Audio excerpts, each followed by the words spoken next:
As you've probably heard, the province of New Brunswick, through its Public Health Act, has ordered some changes to take effect at midnight the day after Monday's election. And the major effect is that in many types of gatherings, it will be necessary to be fully vaccinated in order to partake. Among those regulations, they have included weddings and funerals, but they have not been specific about regular weekend church services, although that may yet come.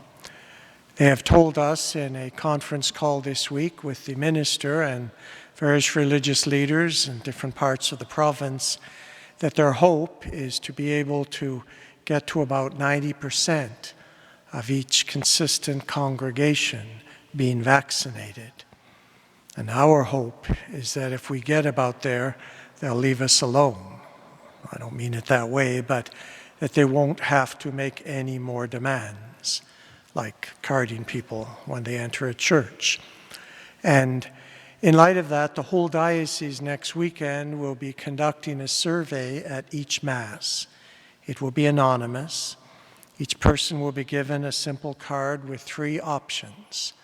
I am fully vaccinated, in brackets, 2 doses. I am partially vaccinated, in brackets, 1 dose. I am not vaccinated. And just to check one or other of those boxes, and they will be gathered up. They will only be filled out by those over the age of 12, which at this Mass pretty much is most of us, I guess.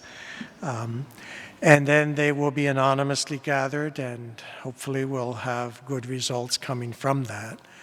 I do ask you to be honest with that. As a reminder of how important it is, I will personally, instead of a homily next week, be passing these out to everyone. We will also have pencils, little golf pencils. I bought them yesterday because I heard there was a shortage and I want to get in on the act early. So we will have those available. And anyway, at this point, that's as much as I can say. Other than the province was quite clear with us. The reason they are doing this is to try to encourage more vaccination. Many people have been meaning to do it, but you haven't gotten around yet, or some who may have concerns are encouraging more vaccination, because the more of us who are vaccinated, the fewer of us who will end up with the ever-increasing numbers of those with COVID, and also ever-increasing numbers of those in hospital, and the ever-increasing numbers of those dying. And the province is trying, as those responsible ultimately for the health of all of us, trying to nudge all of us to do what we can to try to keep this from getting any worse.